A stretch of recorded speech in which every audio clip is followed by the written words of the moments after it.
Imaginaos un depredador con unas mandíbulas similares a una guillotina. Desde la cabeza a los pies, este animal da mucho miedo. El hienodonte causó estragos en las llanuras de Norteamérica durante más de 10 millones de años. Si me mordiera el brazo, sus dientes lo atravesarían como lo haría la espada de un samurái.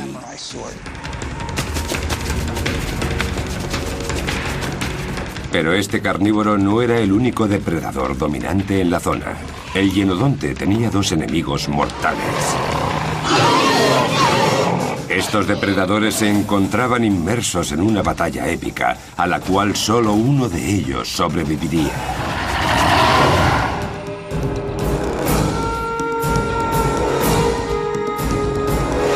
Depredadores prehistóricos, mandíbulas mortales. Hace 32 millones de años comenzó la época del Oligoceno. El planeta por aquel entonces distaba mucho del que conocemos hoy en día. Las temperaturas eran más altas y no había capas de hielo.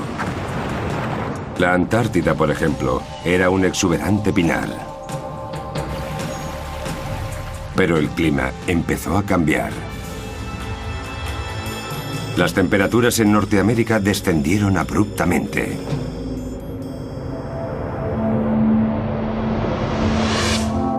Al tratarse de espacios abiertos poblados por presas fáciles, Norteamérica se convirtió en el paraíso de los depredadores. Norteamérica contaba con una fauna muy diversa. Hay quien lo compara con lo que ocurre actualmente en la sabana africana. Este gran grupo de mamíferos sería totalmente irreconocible para nosotros. Existían caballos diminutos de 90 centímetros de altura, conocidos como Mesohippus, también camellos pequeños sin jorobas o rinocerontes sin cuernos. El animal más común se parecía a una oveja y se llamaba Oreodonte. Estos son fósiles de Oreodonte, uno de los antecesores de las ovejas y las cabras, un animal muy sabroso. En cuestión de segundos, la tranquilidad de la pradera podía convertirse en un auténtico caos.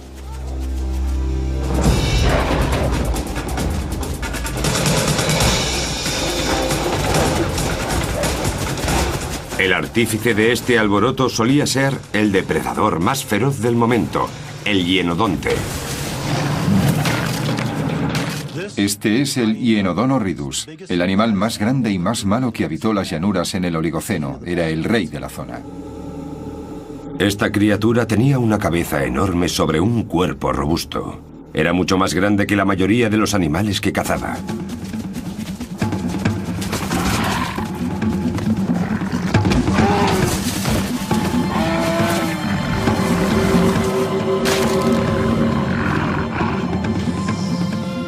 El Oligoceno era una época muy animada. Había más animales dedicados a la caza de los que hay ahora mismo en África. Entre los contrincantes del hienodonte estaban los dientes de sable llamados Dinictis.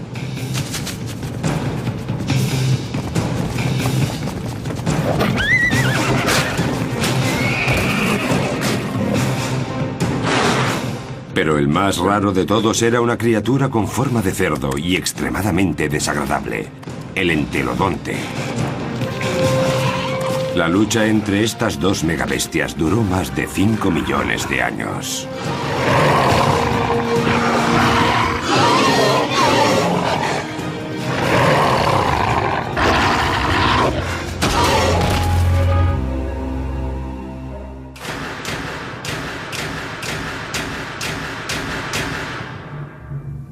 Los paleontólogos están maravillados por las increíbles características del hienodonte.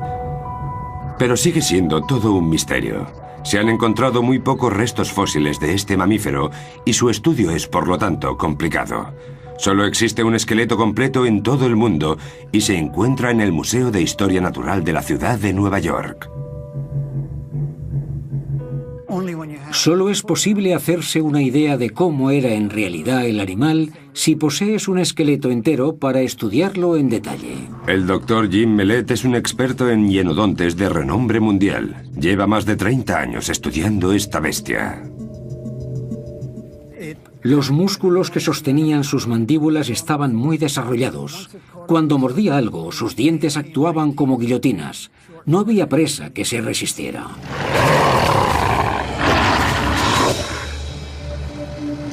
Hay expertos que se dedican a estudiar a este depredador en diversos laboratorios de toda Norteamérica. Hay muy pocos fósiles, pero aún hay menos superdepredadores.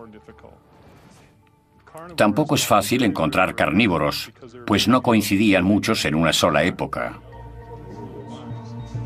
Con tan pocas pruebas fósiles, los científicos tendrán que juntarse para resolver el puzzle, literalmente de hueso en hueso.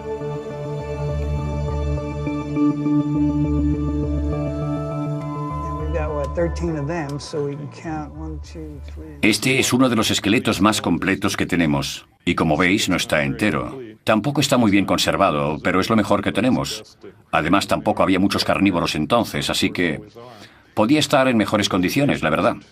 Pero tampoco eso es habitual en zonas tan áridas. He aquí las llanuras de Dakota del Sur.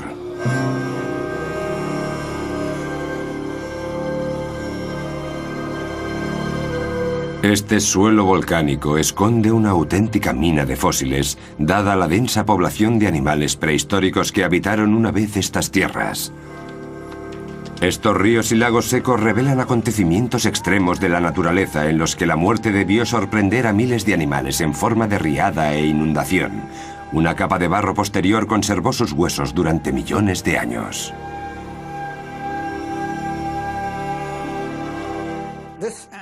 Este animal está en posición mortal. Revela que murió por sí mismo y los sedimentos lo cubrieron por completo. Los productos químicos de las aguas subterráneas se impregnaron en el hueso y lo endurecieron. Por eso se conservó durante más de 30 millones de años.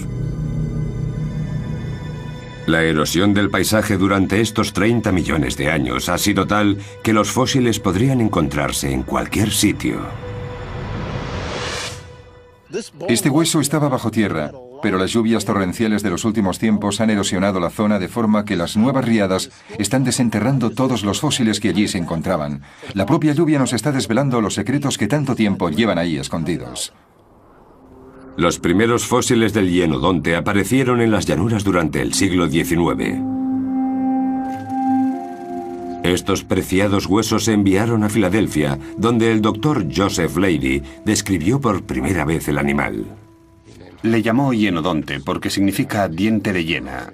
Don significa diente y hiena no necesita más explicación.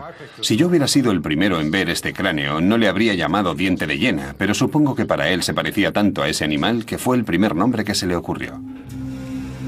Aunque puede que el Dr. Leidy se precipitara al ponerle a este depredador de más de 30 millones de años el nombre de la hiena. No es la primera vez que nos damos cuenta, posteriormente, de que el nombre de un animal no es el más adecuado. Este es uno de esos casos. Cuando los científicos modernos empezaron a estudiar con más detalle el hienodonte, encontraron muy pocas similitudes entre él y su tocayo actual. La hiena y el hienodonte no están en absoluto relacionados. Son animales completamente diferentes y sus antepasados también lo eran. La diferencia más dispar era el tamaño de su cabeza y la postura general. Si dibujamos una línea sobre la espina dorsal de ambos animales, las diferencias saltan a la vista.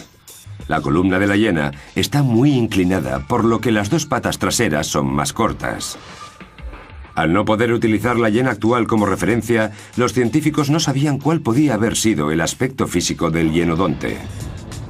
Estudiando su cráneo, vieron que la lámina ósea que se encuentra en la parte superior de la boca se extiende hacia los dientes traseros, lo que indicaba que podía haber sido un oso hormiguero o incluso una criatura marina. El otro único animal que se nos ocurre con un paladar óseo tan grande es un delfín. Este es Flipper. Esto de aquí son sus dientes. Los dientes terminan aquí y el paladar óseo continúa hacia la parte posterior de la mandíbula. Por eso algunos científicos consideraron la posibilidad de que el hienodonte fuera un animal acuático. Los paleontólogos dependen de los animales modernos para poner cara a los fósiles que encuentran bajo tierra. En este caso, tienen un problema. Cuando te encuentras con el fósil de un animal tan extraño y poco habitual como el hienodonte, te resulta difícil imaginarte cómo vivía, qué aspecto tenía, etc. Gracias a las nuevas tecnologías, el Dr. Mellet sugiere construir un modelo híbrido de la bestia en cuestión con elementos de depredadores similares. Comenzaron la operación con el lobo, un animal de postura y comportamiento similar al de un hienodonte. Comparemos ahora la cabeza de este lobo con el cráneo del hienodonte. El lobo tenía unas patas mucho más largas que le permitían correr más rápido. Para el estudio tendrán que acortar las piernas si quieren comparar el tamaño y la postura del hienodonte. Esto es bastante raro. El cráneo parece enorme y es como si el animal estuviera de pie, con la cabeza inclinada hacia afuera. El cuerpo del lobo es demasiado pequeño para la cabeza del hienodonte, por eso el Dr. Mellet eligió para la próxima prueba un depredador prehistórico como modelo, el tigre diente de sable. El tigre diente de sable tenía una complexión mucho mayor. En ocasiones atacaban a presas aún más grandes y se comportaban como verdaderos osos en el sentido de cómo corren hacia su presa. El cuerpo del diente de sable encaja mejor con la cabeza del hienodonte, excepto por los músculos de la espalda. Eso significa que las patas delanteras del felino eran mucho más fuertes que las del hienodonte. ¿Puedes quitarle la joroba? Claro, voy a borrarla un poco. ¿Y hacer más pequeños los músculos de las patas? Al reducir los músculos de las patas, el modelo se parece mucho más a un hienodonte, pero queda un último detalle, la longitud de la cola. A ver si puedes alargar la cola por lo menos el doble. Ahora sí tenemos algo muy similar a nuestro bicho. Buen trabajo. El hienodonte se parecía más a un felino grande que a un lobo porque necesitaba un cuerpo robusto que sostuviera su gran cabeza. Sus patas pequeñas y musculadas le permitían acelerar en poco tiempo y cubrir distancias mucho más largas.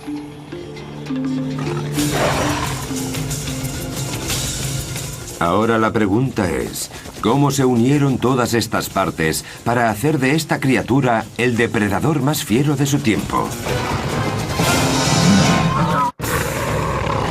La cabeza, de grandes dimensiones, era una auténtica máquina de matar. El diseño único de sus dientes y sus mandíbulas lo convirtieron en el depredador más peligroso que jamás pobló el planeta.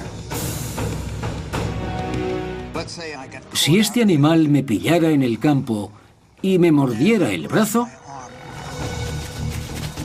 el primer mordisco me rompería todos los huesos del brazo y a medida que cierra la boca, sus dientes lo atravesarían como lo haría la espada de un samurái.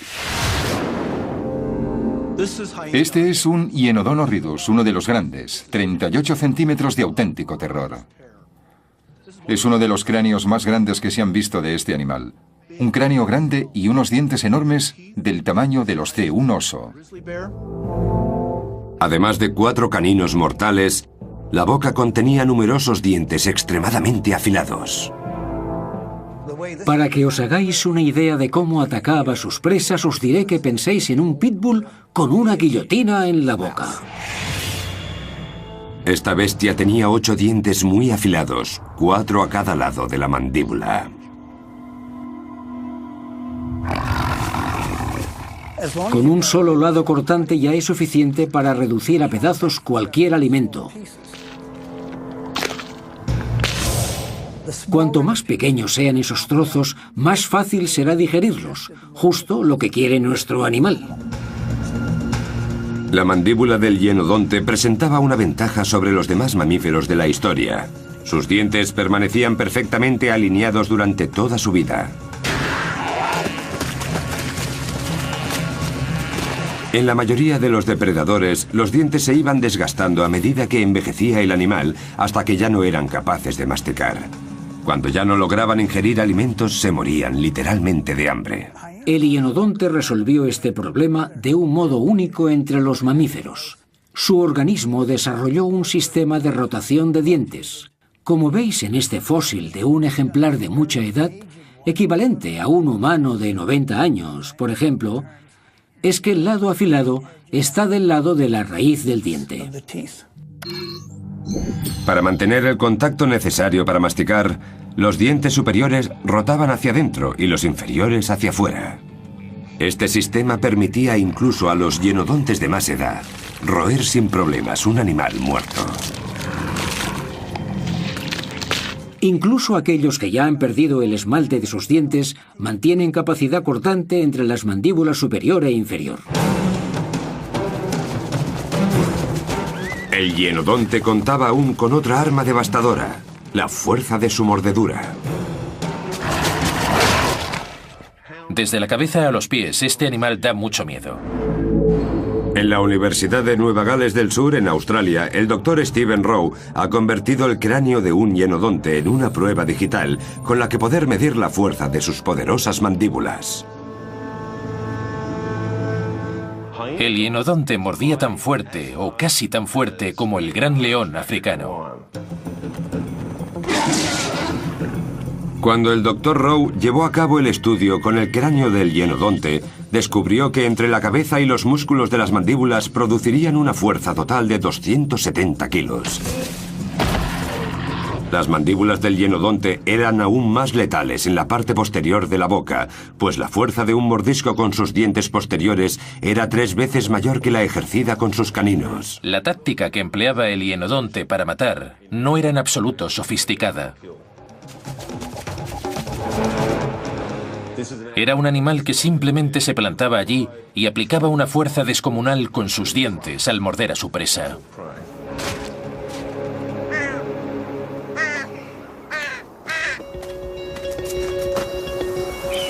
Paleontólogos como Jeff Boyce llevan muchos años buscando pruebas de la existencia de depredadores que habitaran las llanuras en el Oligoceno.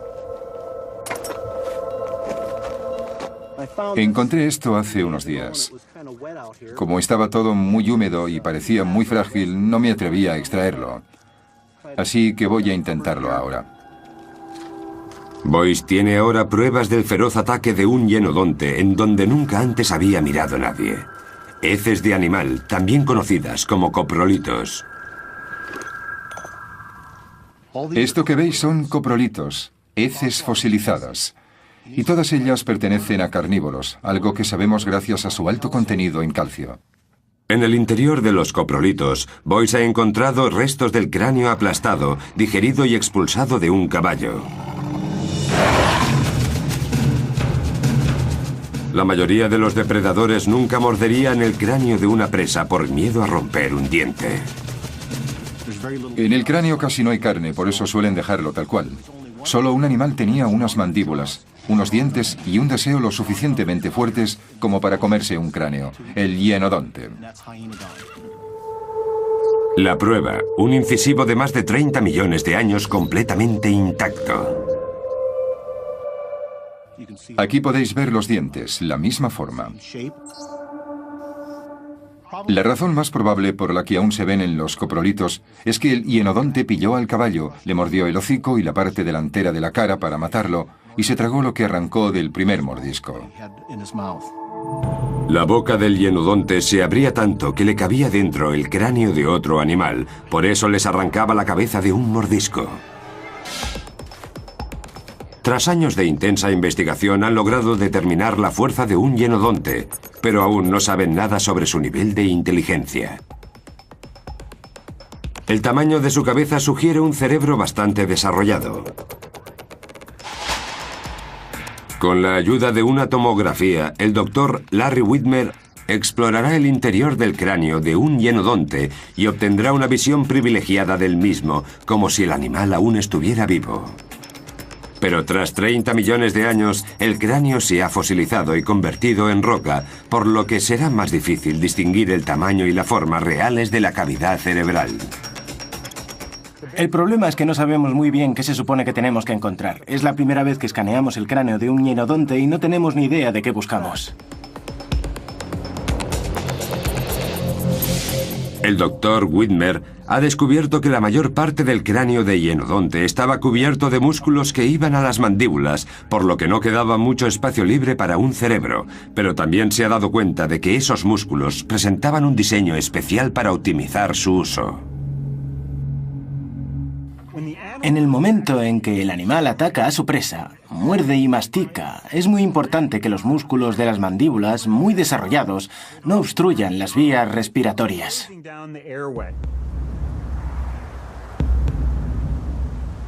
Para comer y respirar al mismo tiempo, el hienodonte desarrolló un tubo nasal increíblemente largo.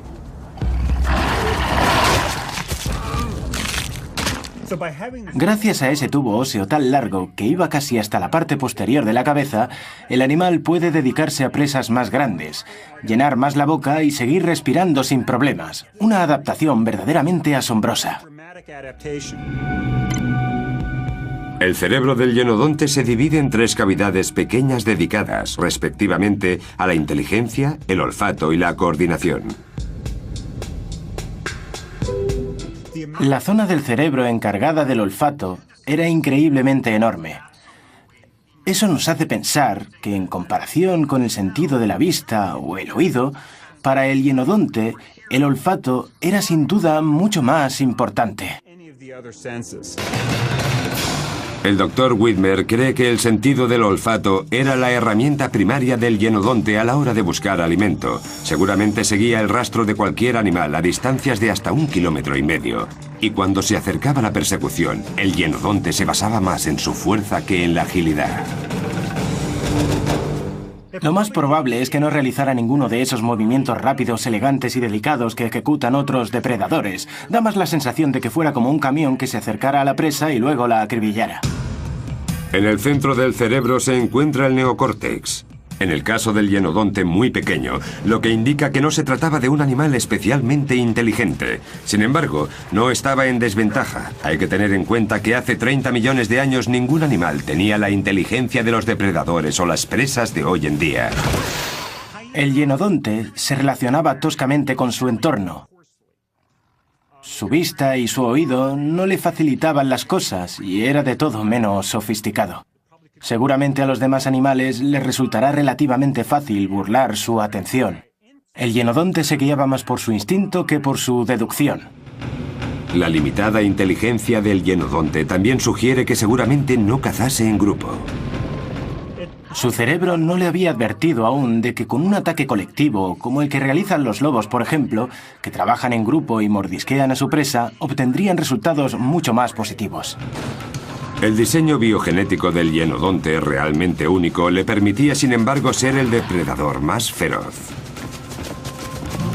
Aún así, necesitaría una serie de habilidades que le permitieran inmovilizar a los diferentes tipos de animales que poblaban las amplias llanuras norteamericanas. Si no desarrollaba esas habilidades, estaría perdido.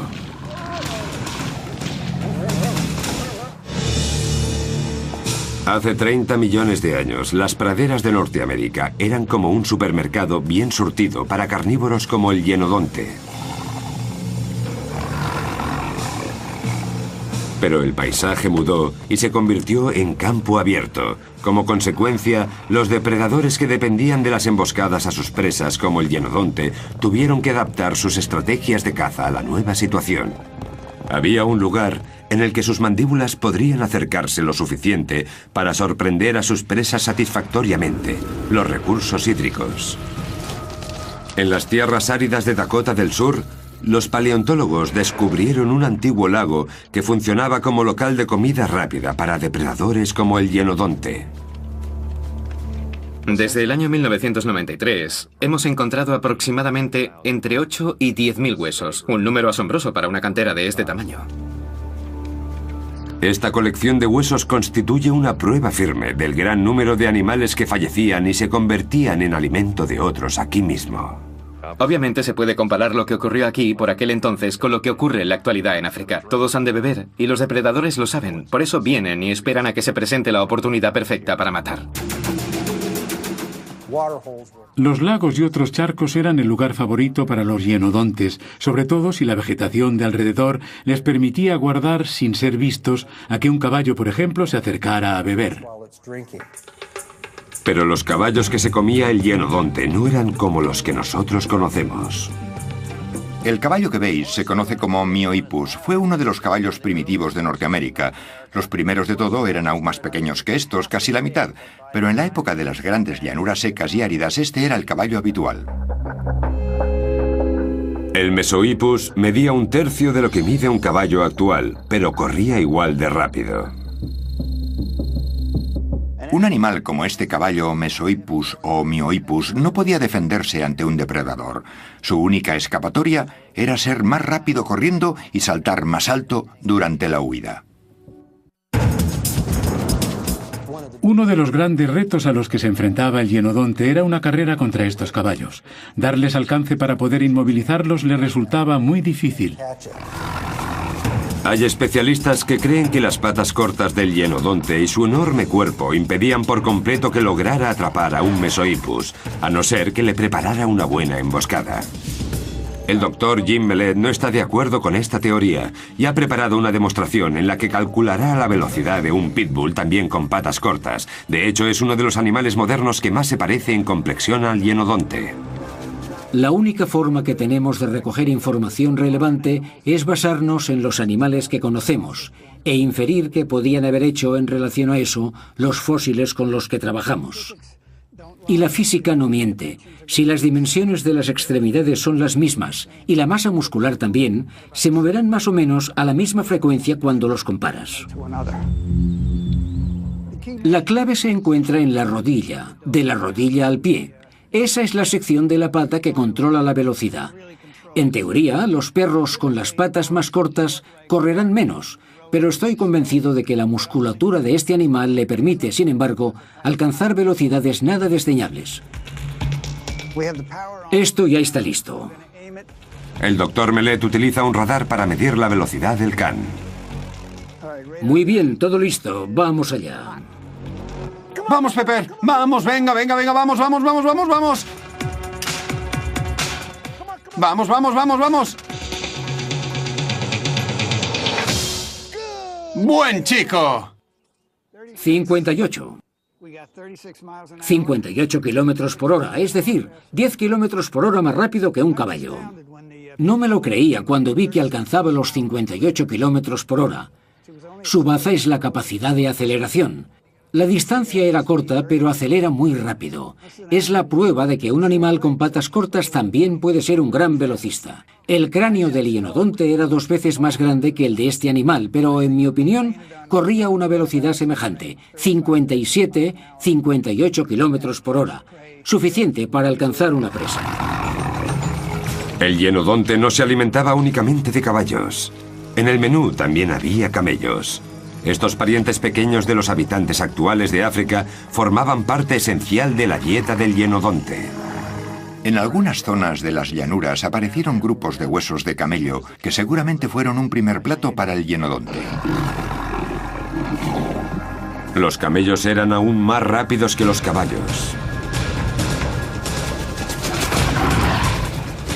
Gracias a sus grandes dimensiones, el hienodonte usaría su tamaño para ganar la carrera.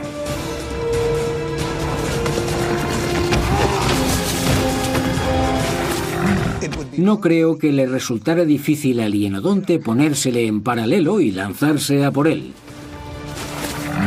Una vez en el suelo, estaba hecho. Con tanta oferta en el entorno, el hienodonte debía de contar con diversas estrategias de ataque. La estrategia para cazar un caballo ha de ser distinta de la utilizada para cazar un oreodonte o para derribar a un rinoceronte. El rinoceronte que no tenía cuerno era la criatura más grande con la que se metía el hienodonte y también su mayor reto. En general, la mayoría de los rinocerontes de Norteamérica estaban entre los animales más grandes del terreno y es muy poco probable que los depredadores tuviesen alguna oportunidad contra ellos. El rinoceronte suponía un reto para el hienodonte, pero el tamaño de este último no era en este caso una garantía de éxito. Tendría que ponerse a su altura antes de dar comienzo a la persecución. El hienodonte intentaría acercársele lo suficiente para morderle una pata trasera con sus mandíbulas mortales e impedir que siguiera escapando. Pero tenían que tener cuidado de no recibir una buena coz. Si le alcanzara en un costado, donde la piel es mucho más fina, podría sangrar y debilitarse. En cuanto el hienodonte hincaba el diente, todo cambiaba. Él se convertía en el blanco de otros. El entelodonte estaría al acecho, a la espera de una comida gratis. Un animal de 270 kilos, con dientes enormes, al que los expertos llamaron el cerdo del infierno. Si fuerais un animal que vive en el campo y os encontrarais con una de estas dos bestias, seguro que escapabais en otra dirección. El hienodonte tenía lo que el entelodonte quería, y ninguno de los dos estaba dispuesto a compartir. Matar era muy fácil para el hienodonte. Gracias a sus excepcionales habilidades, este depredador de dientes afilados podía capturar al animal que quisiera. Quedarse con su presa ya era otra cosa. El hienodonte no iba a ceder ante el agresor sin antes luchar por su captura. Él tuvo que esforzarse mucho para cazarlo. Él se la quiere comer. El Archaeopteryx era un cerdo primitivo carroñero y existen pruebas fósiles de que vivió en Dakota del Sur y de que sentía predilección por la carne de rinoceronte. Por eso el hienodonte corría peligro cuando mataba a uno. El entelodonte tenía la habilidad de oler el cadáver del rinoceronte gracias a un sentido del olfato excepcionalmente desarrollado. Imaginaos que el hienodonte ha cazado algo para comer y el Archaeopteryx lo huele y se acerca a robar la presa muerta.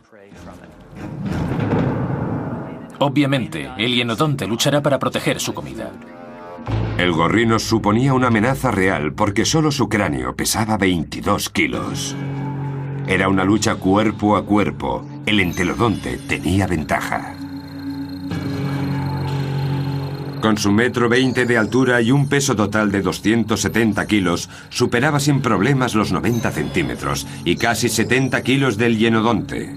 Este último era más rápido, sí, y tenía unos dientes más afilados, pero las mandíbulas del cerdo se abrían lo suficiente como para aplastarle la cabeza.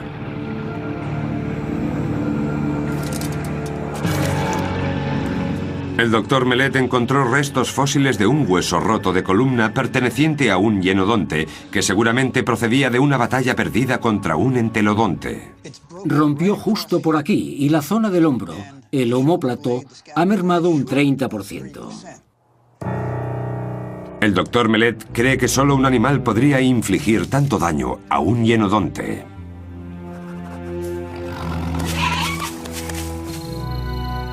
La espalda de un hienodonte y el cráneo de un entelodonte están más o menos a la misma altura. Estas pruebas nos dan una idea de cómo podía haberse desarrollado una batalla campal entre dos de los depredadores más feroces de la historia. El hienodonte tenía que ser muy rápido para mantenerse lejos de las mandíbulas de un Archaeopteryx. Si este último lo enganchaba con sus fauces, estaba perdido. Puede que el hienodonte fuera más rápido a la hora de atacar, pero el tamaño del entelodonte marcaba sin duda la diferencia. Todo lo que tenía que hacer el entelodonte era mover su enorme cabeza y golpear al contrincante en un costado con esos 20 kilos. ¡Hala! Un omóplato roto.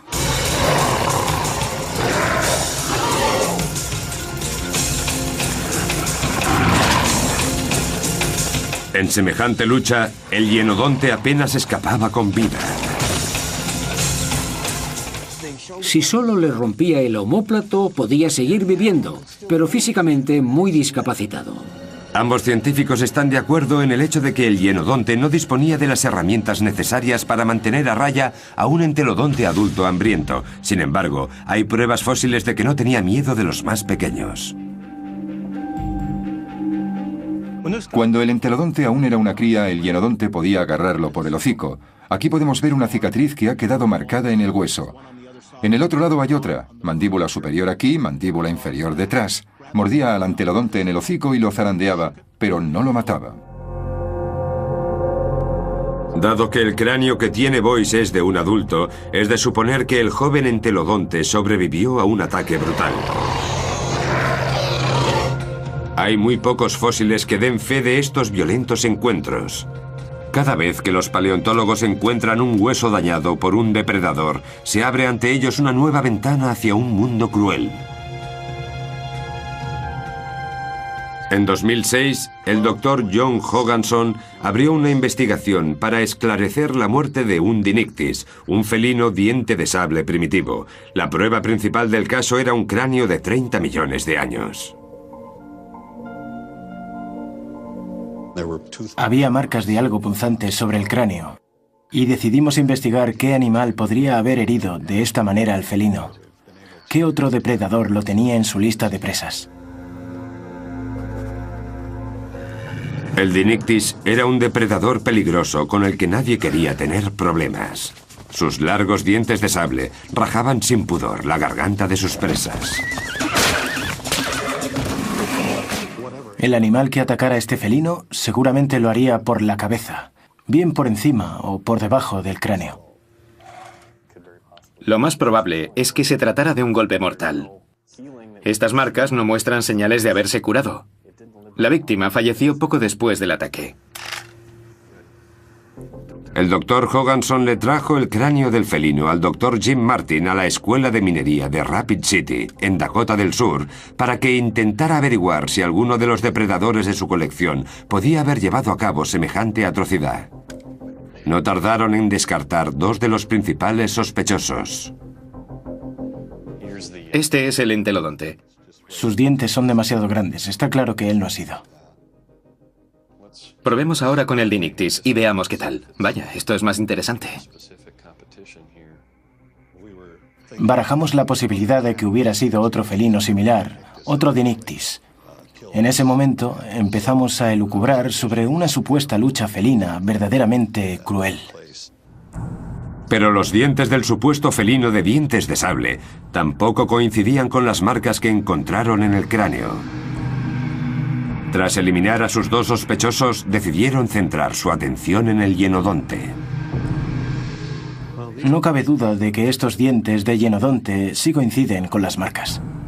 Las tres marcas de heridas punzantes se alineaban al igual que los dientes de hienodonte. De alguna manera, el superdepredador consiguió vencer al felino. Tuvo que tratarse de un ataque sorpresa. Probablemente el hienodonte sorprendió al felino.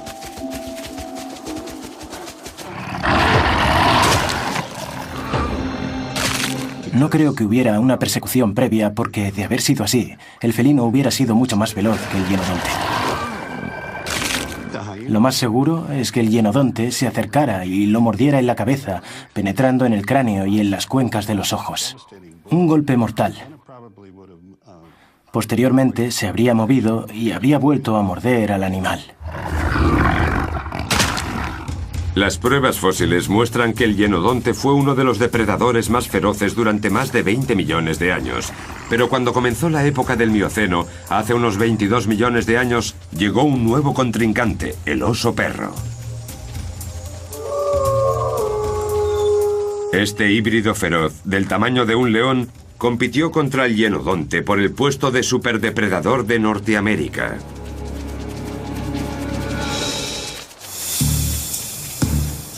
Hace unos 20 millones de años, el hienodonte había evolucionado y se había convertido ya en la especie más dominante de todas las jamás conocidas, Horridus. El registro fósil muestra que este animal abundaba en las llanuras norteamericanas.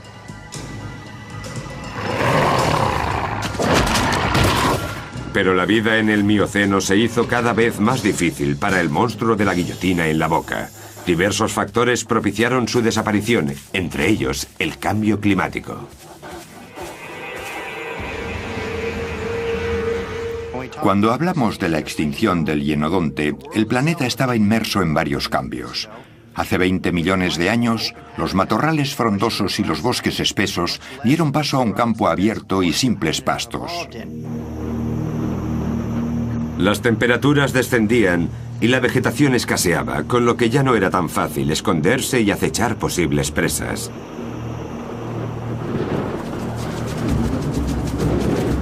No solo era más difícil preparar emboscadas, sino que tras varios millones de años de evolución, las presas se habían vuelto más grandes y veloces. Hace 20 millones de años quedaban pocos animales que el hienodonte pudiera cazar. Los camellos, los caballos, muchos de los grupos de animales que habían habitado Norteamérica durante tanto tiempo habían evolucionado y ahora eran más rápidos, tenían piernas más largas y eran capaces de escapar de los depredadores más primitivos como el hienodonte. Así que estos animales más evolucionados eran más veloces que el hienodonte y gastaban menos energía. Creo que fue uno de los motivos que llevó a su extinción.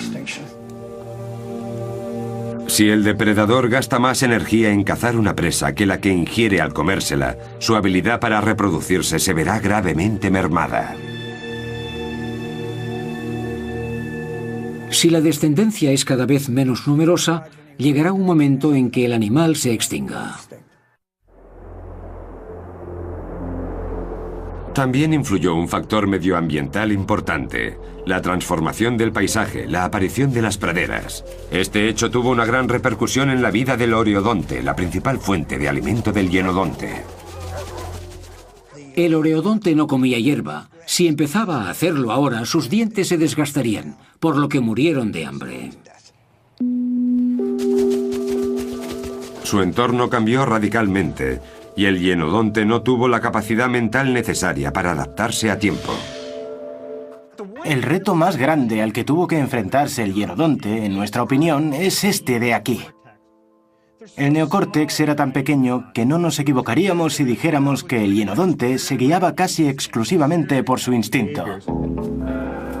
Muchos de los animales que solían ser presa de grandes depredadores evolucionaron mientras que el cerebro del hienodonte dejó de crecer. Con el paso del tiempo, su escasa inteligencia le provocó la muerte. Es muy posible que el hienodonte, dado el pequeño tamaño de su cerebro, no tuviera la capacidad mental suficiente para ajustarse a los cambios y al comportamiento de los animales que perseguía. Las presas lo identificaban como depredador y huían. La desaparición de muchas de sus presas habituales también influyó, pero a 4.800 kilómetros de las llanuras existía una amenaza aún mayor que estaba reorganizando el mundo del hienodonte. Por primera vez desde los dinosaurios, empezaron a formarse capas de hielo polares. Estos glaciares obtenían el agua del océano, lo que provocó que el nivel del mar descendiera considerablemente y se formara un puente terrestre entre Rusia y Asia. Fue precisamente por ahí, por donde entraron los osos perro asiáticos que invadieron Norteamérica. Creemos que cruzaron a pie el estrecho de Bering, que no era muy grande por aquel entonces.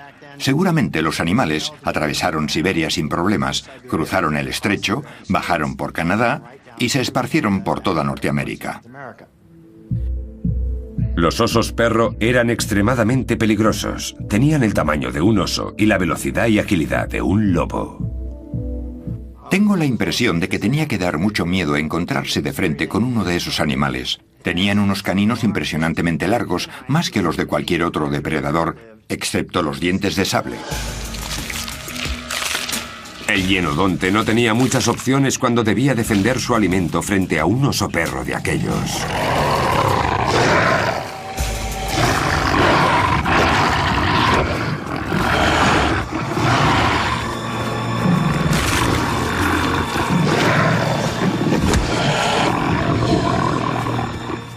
Si nos fijamos en un hienodonte adulto como este, vemos que su tamaño no tiene nada que ver con el de un oso perro. El gran perro oso sí era capaz de vencer a un hienodonte en un combate cara a cara. A la hora de cazar, el oso perro establecía inmediatamente su supremacía. Era un animal mucho más sofisticado que el hienodonte. Además, el hecho de que fuera mucho más grande y veloz ayuda a creer que en campo abierto el oso perro alcanzaría sin problemas al hienodonte. Este animal podía matar cualquier ser viviente de aquella época. Los osos perro mataban a muchísimas presas, pero también le quitaban la comida de la boca al hienodonte. Lo mejor que podía esperar el hienodonte era aprovecharse de las sobras que dejaran los osos perro cuando acabaran de comer. Como no era suficiente, acabó por extinguirse. Hay un principio llamado de exclusión competitiva, que dice que dos especies no pueden ocupar el mismo nicho ecológico al mismo tiempo. Sería como tener dos McDonald's, uno justo al lado del otro, en la misma calle. Se centran en el mismo consumidor, así que o bien terminan fusionándose o uno de ellos tendrá que dejar el negocio.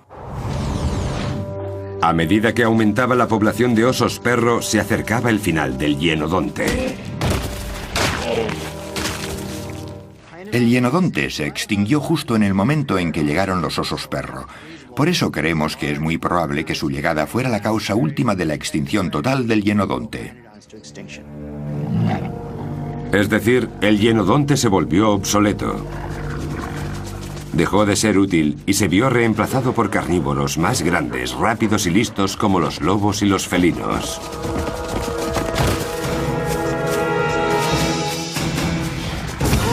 La mayoría de mamíferos no duran más de 5 millones de años. El hienodonte, sin embargo, sobrevivió más de 20 millones. No cabe duda de que esta bestia de mandíbulas mortales reinó sobre el planeta. Las mandíbulas eran su arma. El hienodonte tuvo las mandíbulas más poderosas de todo su tiempo. Desde la cabeza a los pies, este animal da mucho miedo. Su mordedura supera en fuerza a la de cualquier animal todavía existente. El hienodonte creó un reino de terror solo con el poder de su cabeza. Dominó con la ayuda de un arma mortal que despachaba cualquier presa en cuestión de segundos. Su dentadura, fuerte y afilada, dejó una huella en la historia que ningún otro animal logró igualar jamás.